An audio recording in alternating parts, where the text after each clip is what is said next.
آج آپ کے سامنے 3 احادیث رسول صلی اللہ علیہ وآلہ وسلم مختصر تشریح کے ساتھ رکھنا چاہوں گا، اور مجھے امید ہے کہ ان احادیث میں جو روشنی، نور، برکت اور اجالے ہیں وہ ہماری زندگی میں بہت ساری تبدیلیوں کا سبب اور بہت ساری پریشانیوں کو مٹانے کا ذریعہ اور سرور باطن کا ایک بہت بڑا سبب و ذریعہ ہوگا۔ حضرت عبید اللہ بن محسن الانصاری رضی اللہ تعالی عنہ فرماتے ہیں کہ اللہ کے محبوب علیہ السلام نے ارشاد فرمایا، من اصبح منکم آمنا فی سربہ، جس نے صبح اس حال میں کی کہ وہ بالکل امن میں تھا، اس کے ماحول میں، اس کے قبیلے میں، اس کے گھر کے اندر چین اور قرار تھا، کوئی ناگہانی آفت نہیں تھی، کوئی ایسی چیز نہیں تھی کہ جو اٹھتے ہی اس کو بے چینی، پریشانی اور دکھ اور تکلیف دیتی، بد امنی نہیں تھی، وہ آرام کے ساتھ اٹھا، سکون اور طمانینت کے ساتھ اس نے صبح کا آغاز کیا، معافن فی جسدہ، اور اس کے جسم کو کوئی بیماری نہیں تھی، اللہ نے اس کو عافیت سے رکھا، وہ صحت کے ساتھ اور امن کے ساتھ بیدار ہوتا ہے، انتہو قوت یومہ، اور اس دن کی ضرورت کا کھانا اس کے گھر میں موجود تھا۔ یہ تیسری چیز اللہ کے محبوب علیہ السلام نے ارشاد فرمائی، فَكَأَنَّمَا حِيزَتْ لَهُ الدُّنْيَا بِحَذَافِيرِهَا، تو فرمایا کہ دنیا تمام تر پہلوؤں کے ساتھ، اپنی تمام تر خوبیوں کے ساتھ اس کے ہاں جمع ہے، یعنی اس کو پھر کوئی کمی نہیں ہے اگر اس کو یہ 3 چیزیں میسر آ گئی۔ سب سے پہلی چیز کہ صبح اٹھا تو اس کے گھر میں امن تھا۔ انسان کی بنیادی ضرورتوں میں سے ایک ضرورت امن ہے۔ بد امنی، بے چینی اور معاشرے کے اندر پھیلا ہوا انتشار یہ بہت اذیت ناک ہوتا ہے، اور اگر انسان کو اپنی جان کا بھی خطرہ ہو تو اب مجھے آپ بتائیے کہ باقی چیزیں تمام کی تمام میسر بھی ہوں تو ان سے تلذذ تو حاصل ہی نہیں کیا جا سکتا۔ تو انسان کی بنیادی ضرورت امن ہے، اور پھر اگر صحت نہیں ہے تو ڈھیر ہوں دولت کے تو وہ کس کام کے۔ اور تیسری بات کہ انسان کے پاس صحت بھی ہے اور امن و امان میں بھی ہے، لیکن کھانے کو ایک دن کی روزی بھی نہیں ہے، تو ظاہر ہے پیٹ تو تقاضا کرتا ہے۔ بھوک جب ستاتی ہے تو انسان اس کے لیے بے چین ہو جاتا ہے۔ اب کوئی شخص صبح جب بیدار ہوا تو تینوں چیزیں اسے میسر تھیں۔ ایک تو امن و امان کی صورتحال تھی، دوسری چیز ارشاد فرمائی کہ وہ اپنے جسم میں کوئی بیماری نہیں پاتا تھا، خیریت کے ساتھ اٹھا، عافیت کے ساتھ بیدار ہوا، اور تیسری بات ارشاد فرمائی کہ اس کے پاس ایک دن کا کھانا موجود تھا۔ تو فرمایا کہ اس کو دنیا کی کوئی کمی نہیں ہے، وہ شکوہ نہ کرے کہ میرے پاس کچھ ہے نہیں۔ یہ تینوں چیزیں مل گئیں تو اللہ نے اس کی جھولیاں بھر دی ہیں۔ آج کا انتظام اس نے تمہارے لیے کر دیا ہے نا، تو کل کا بھی ہو جائے گا۔ آج اگر صحت ہے تو اللہ کل بھی عطا کر دے گا۔ آج اللہ جل شانہ نے امن اس کے لیے میسر فرمایا ہے تو کل کا دن بھی اس سے توقع رکھنی چاہیے کہ ایسے ہی گزرے۔ تو یہ 3 چیزیں اگر میسر ہیں اور پھر بھی انسان شکوے کی زبان کھولے تو اس کو ناشکرہ کہا جائے گا، اور اگر کوئی ان چیزوں کے میسر آنے پر اللہ کا شکر گزار ہو اور اس کا سر اللہ کے حضور شکرانے میں جھک جائے تو اللہ اس کو اور زیادہ رحمتوں سے نوازنے والا ہے۔ تو یہ ایک تو اس حدیث میں ہمیں توکل سکھایا گیا، اللہ تعالیٰ جل شانہ پر راضی رہنے کا سبق دیا گیا، خام خواہ ہمیں واویلا کرنے سے منع کیا گیا۔ آپ اپنی سہولت، اپنی طاقت کے مطابق رزق کمانے کے اندر مشغول رہ سکتے ہیں، لیکن اپنے آپ کو اتنا تھکا لینا اس کے لیے کہ زندگی ہی تلخ ہو جائے، یہ کوئی دانشمندی نہیں ہے۔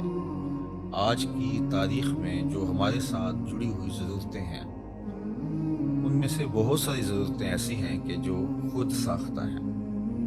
وہ ہماری ذاتی طور پہ خود ساختہ جڑی ہوئی چیزیں ہیں، یا معاشرت نے خود ساختہ چیزوں کا اتنا بوجھ ہمارے اوپر لاد دیا ہے کہ وہ ہمیں کرنا پڑ رہا ہے۔ اگر معاشرہ اللہ کے رسول صلی اللہ علیہ وآلہ وسلم کے بتائے ہوئے طریق کے مطابق سادگی اختیار کرتا ہے اور میانہ روی کے ساتھ وہ زندگی بسر کرتا ہے، ان حالات کے اندر بھی زندگی تلخ نہیں ہے، لیکن چونکہ ہم دیکھتے ہیں دوسروں کو اور ان کی دولت، ان کا مال، ان کو میسر نعمتوں کے ساتھ اپنا موازنہ کرتے ہیں اور پھر اپنے آپ کو خام خواہ تھکانے لگ جاتے ہیں اور ایک اذیت میں مبتلا ہو جاتے ہیں۔ تو فرمایا کہ جس کو اس حال میں صبح ملی کہ وہ امن و امان میں تھا، اس کے جسم کو کوئی بیماری نہیں تھی اور اس کے پاس اس دن کا کھانا موجود تھا، تو اللہ تعالیٰ نے گویا اس کو دنیا کی ساری نعمتیں عطا کر دی ہیں، یہ نصیب ہو گیا تو وہ اللہ کا شکر بجا ہے۔ حضرت عبداللہ بن عمر بن عاص رضی اللہ تعالیٰ عنہ سے مروی ایک روایت جو امام مسلم نے اپنی سند کے ساتھ روایت فرمائی ہے کہ ان رسول اللہ صلی اللہ علیہ وآلہ وسلم قال، اللہ کے محبوب علیہ الصلوۃ والسلام نے ارشاد فرمایا، قد افلح من اسلم، فلاح اس نے پائی جس کو اسلام کا نور نصیب ہو گیا۔ سب سے بڑی دولت جو ہمیں اس دنیا کے اوپر عطا کی گئی ہے وہ ایمان کی دولت ہے، اور سب سے بڑی دولت جو ہمیں آخرت میں عطا کی جائے گی وہ دیدار الہی ہے۔ جو اس دنیا میں اسلام سے، ایمان سے محروم رہا تو وہ حقیقی محروم ہے، ہوا میں اڑے، چرخ پہ جھولے، دنیا کی ساری مال و دولت کا مالک بن جائے اور عالی منصبوں کے اوپر فائز المرام رہے، دنیا اس کو سیلوٹ کرے، عزت وقار کی مسند پہ بیٹھا ہو، دنیاوی اعتبار سے وہ ہواؤں میں اڑتا پھرے، لیکن اگر اس کا سینہ ایمان کے نور سے خالی ہے، کوڑی مول نہیں اس کا، تو سب سے بڑی دولت اس دنیا کے اوپر جو حضرت انسان کو دی گئی ہے وہ اسلام ہے، ایمان کی دولت ہے۔ تو اللہ کے محبوب نے فرمایا قد افلح من اسلم، فلاح اس نے پائی جس کو اسلام مل گیا۔ اللہ اکبر، یہاں لفظ جو استعمال کیا گیا ہے وہ افلح ہے، یعنی وہ کامیاب ہوا۔ فلاح کا لفظ جو ہے یہ بہت جامع لفظ ہے اور ہم سب لوگ اس لفظ سے اچھی طرح آگاہ ہیں، شناسہ ہیں۔ ہر روز ہمیں ہر نماز کے لیے پکاری گئی اذان میں 2 مرتبہ دعوت فلاح دی جاتی ہے، حی علی الصلاۃ، حی علی الفلاح، تو ہمیں کامیابی کی طرف بلایا جاتا ہے، اور فلاح دنیا اور آخرت دونوں جہانوں کی کامیابی کے لیے بولا جاتا ہے۔ تو دنیا میں بھی وہ سرخرو اور کامیاب ہو گیا اور آخرت میں بھی سرخرو اور کامیاب ہو گیا، کون؟ جس کو اسلام کا نور دیا گیا۔ اور اس کے مقابلے میں کافر نقصان میں ہے، اس نے فلاح نہیں پائی، چاہے اس نے دولت کے جتنے مرضی ڈھیر جمع کر دیے، تو وہ خسران میں ہے، فلاح میں نہیں ہے۔ وَقَانَ رِزْقُهُ كَفَافًا، ایک تو اس کو اسلام ملا اور دوسرا اس کے پاس گزارے کا رزق میسر تھا، اس کی ضرورت اس سے پوری ہو رہی تھی، وہ فاقوں سے مر نہیں رہا تھا، اس کی ضرورتیں پوری ہو رہی تھی، اس کا بدن برہنہ نہیں تھا، بدن ڈھانپنے کے لیے کپڑے میسر تھے، پرانے سے ہی، بہت مہنگے نہیں، واجبی سے ہی صحیح، اس کو جو ضروریات زندگی ہے وہ میسر ہیں، اور گزارے کا رزق اللہ تعالیٰ نے اس کو عطا کر دیا ہے۔ یہ 2 چیزیں، اسلام کی دولت اور گزارے کا رزق۔ اب تیسری بات کیا فرمائی؟ وَقَنَّعَهُ اللَّهُ بِمَا آتَاهُ، اللہ جل شانہ نے اس کو یہ جو عطا کیا ہے اس پر وہ مطمئن ہے اور اس پر وہ قناعت کرتا ہے، اس پر وہ راضی ہے کہ مالک تو نے مجھے جس حال میں رکھا ہے میں واہ خوش ہوں اس پر۔ اللہ، تو ایسا شخص کامیاب ہو گیا، یعنی ایمان کا نور نصیب ہے، اسلام کی دولت میسر ہے اور ضرورت کی روزی اس کو نصیب ہو جاتی ہے، اور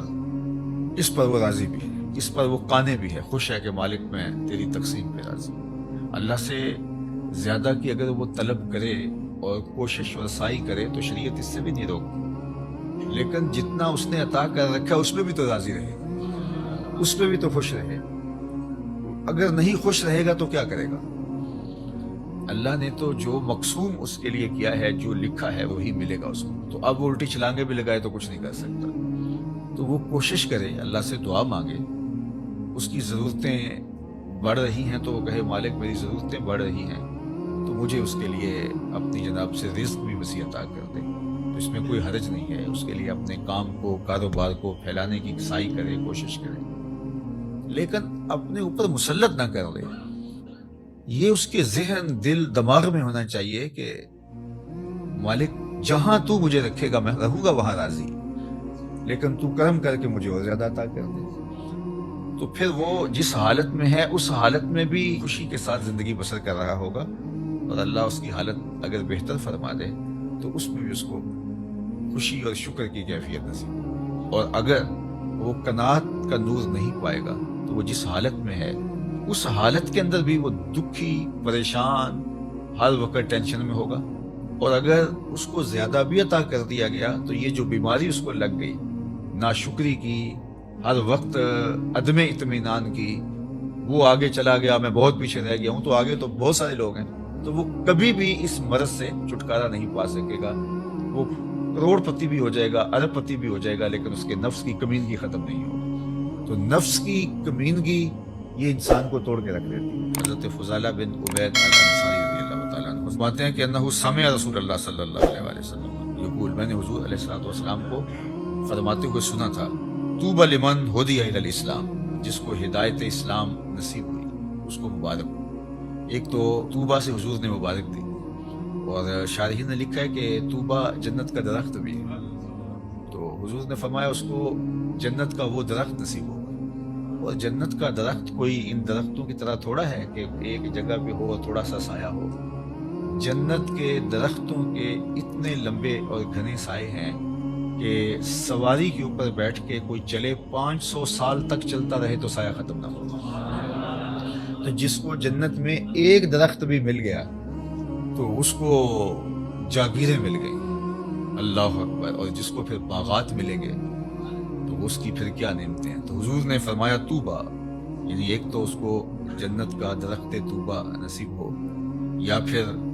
اس کو مبارک ہو، لمن ہدی الی الاسلام، جس کو ہدایت اسلام دی گئی، وکانا عیشہ کفافن، اور اس کی زندگی کفایت کی تھی، جو ضرورت تھی اس کی وہ ہی پوری ہو رہی تھی، بس گزارا ہو رہا تھا، محتاج نہیں ہوا تھا، کسی کے آگے ہاتھ پھیلانے کی نوبت نہیں آئی تھی، لیکن بہت زیادہ بھی نہیں تھا، بس گزر اوقات ہو رہی تھی۔ وقنعہ، اور اس پہ وہ مطمئن بھی تھا۔ یہ مطمئن ہونا اوقع ہے، چونکہ جس حالت میں وہ رکھے اس حالت میں تو رہنا پڑے گا ہی،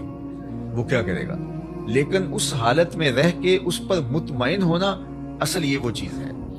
کہ بندہ کہے کہ مالک میں تیرے اوپر راضی ہوں۔ اور اگر کوئی بندہ اللہ کی اس تقسیم پہ، اس کے دیے گئے پہ راضی ہو جاتا ہے، تو اللہ کے محبوب کا ایک اور فرمان ہے جو سیدنا علی المرتضیٰ رضی اللہ تعالیٰ عنہ سے مروی ہے، کہ جو اللہ کے دیے گئے تھوڑے رزق پہ راضی ہو گیا، اللہ کے محبوب فرماتے ہیں اللہ اس کے تھوڑے عملوں پہ راضی ہو جائے گا، کہ بندے تجھے ضرورت بھی تھی اور پھر بھی تو میرے دیے پہ راضی ہو گیا، تھوڑے پہ راضی ہو گیا۔ دیکھو اللہ کے ہاں کیا کمی ہے، تھوڑا دے دے یا زیادہ دے دے، لیکن اگر وہ تھوڑا دیتا ہے تو وہی جانتا ہے کیوں دیتا ہے، اور اگر وہ زیادہ دیتا ہے تو وہی جانتا ہے کیوں دیتا ہے۔ بعض اوقات ایسے لوگوں کو اتنا فراواں مال دیا ہوتا ہے کہ بندہ کہتا ہے کہ یار اس کو اتنا مال ہے، اس کو پتہ بھی نہیں ہوتا، نہ اس کے پاس کوئی فہم ہوتا ہے، نہ اس نے کوئی منصوبہ بندی ہوتی ہے، تو وہ جس طرح چھت پھاڑ کے دینے والا معاملہ ہوتا ہے۔ اور بڑے بڑے ملازمین اس کے آگے پیچھے ہو رہے ہوتے ہیں، وہ کسی کام کا آدمی نہیں ہوتا۔ میاں صاحب نے کہا تھا بے وقوفاں دے نوکر ویکے، دانش مند سیانے، تو بڑی دولت دے دیتا ہے۔ اور بعض بہت پڑھے لکھے، سمجھدار، معاملہ فہم، لیکن بیچارے وہ مشکل اپنا گھر چلا رہے ہوتے ہیں۔ اب یہ اس کی تقسیم ہے۔ ہاں اگر قناعت مل گئی، شکر گزاری کا جذبہ مل گیا، وہ جس کو زیادہ دیا اس کو بھی اور جس کو کم ملا اس کو بھی، تو پھر اللہ کی طرف سے کامیابی ہے، وہ پھر فالح ہے۔ چونکہ اگر وہ یہ جذبہ دے دے تو پھر گزارے کے رزق پر بھی قناعت، اللہ پہ راضی رہنے کا جذبہ اور توفیق بہت بڑی سعادت ہے۔ اور اگر یہ نور نصیب نہ ہو قناعت کا اور اللہ پہ راضی رہنے کا، تو پھر کروڑوں اربوں کے باوجود بھی انسان ناشکرا ہی رہتا ہے۔ وہ کہتا ہے نہیں بس چل ہی نہیں رہا جی، آج کل ہیں ہی بہت مشکلات۔ میں ایک دفعہ ایک سفر پہ تھا تو ایک شخص مجھے ملا، کوئی تقریب تھی، اس کے بعد مسافہ کرتے ہوئے تو اس طرح ایک روٹین کے ساتھ کیا حال ہے، کیسے ہیں، تو اس کے کپڑے کچھ پھٹے ہوئے تھے، لوگ مل رہے تھے، تو میں ہر ایک سے پوچھ رہا تھا کیسے ہیں جناب، کیسی طبیعت ہے۔ تو میں نے جب اس سے پوچھا تو اس نے کہا اللہ کا بڑا کرم۔ جب ہاتھ اٹھایا تو یہاں سے اس کی قمیض پھٹی تھی، لٹک رہی تھی، تو اس کے اس انداز سے میں رک گیا اور میں اس کو کہا کہ آپ مجھے دوبارہ ملیے گا، جب لوگوں سے ملاقات ہوگی تو پھر میں نے کہا اور سنائیں کیسے ہیں، تو کیا کر رہے ہیں؟ تو وہ کہنے لگا کہ میرے پاس 6 کنال زمین ہے، اس میں تھوڑی سی کاشت کر لیتا ہوں، اور اس زمین سے میں نے 10 مرلے جگہ مسجد کے لیے وقف کی ہے، اور میں خود مسجد بنا رہا ہوں، بس آپ دعا کریں کہ اللہ کا گھر بن جائے۔ وہ تھوڑا تھوڑا کماتا ہوں، کچھ بچوں کو دیتا ہوں، اور کوئی بچتا ہے اور کوئی اور بھی اگر تعاون کرتے تو اس کی مہربانی، ورنہ میرا عزم ہے کہ اس کو بنانا ہے۔ تو وہ کوئی عالی شان دنیاوی اعتبار سے تو نہیں بنے گی، لیکن جیسے بھی تو میری بس آرزو ہے کہ میں زندگی میں مسجد کو مکمل ہوتا دیکھ لوں بس۔ اب اس نے ہاتھ کھڑا کیا تو یہاں سے پھٹی ہوئی قمیض لٹک رہی تھی، لیکن ایسے ہاتھ اس کو، اللہ کا شکر ہے۔ میں کہتا ہوں یہ شہنشاہوں کو بھی نصیب نہیں ہے، جو چین کی نیند اسے آتی ہوگی کسی اور کو آ سکتی ہے۔ تو اللہ پہ اگر آپ راضی رہنا سیکھ جائیں تو پھر جس حالت میں ہوں گے تو اللہ آپ سے راضی ہو جائے گا، اور اگر نہیں سیکھیں گے تو اربوں خربوں کے بعد بھی وہ بعض کروڑ پتی ارب پتی ان سے رواجہ نہیں پوچھتے ہیں جناب کیسے حال ہے، وہ کہتے ہیں چل ہی رہا ہے، اور وہ کہتے ہیں اللہ کا فضل ہے۔ تو اس کے چہرے کے اوپر پھیلی ہوئی خوشی، اس کی جو باڈی لینگویج ہے وہ بتا رہی ہے کہ یہ شخص کتنا خوش ہے اپنے رب پہ، اور دوسرے کی باڈی لینگویج بتا رہی ہے کہ یہ کروڑوں اربوں کمانے کے باوجود، حالانکہ جب مہنگائی ہوتی ہے، حالات تلخ ہوتے ہیں، تو ان لوگوں کی اور چاندی ہو جاتی ہے۔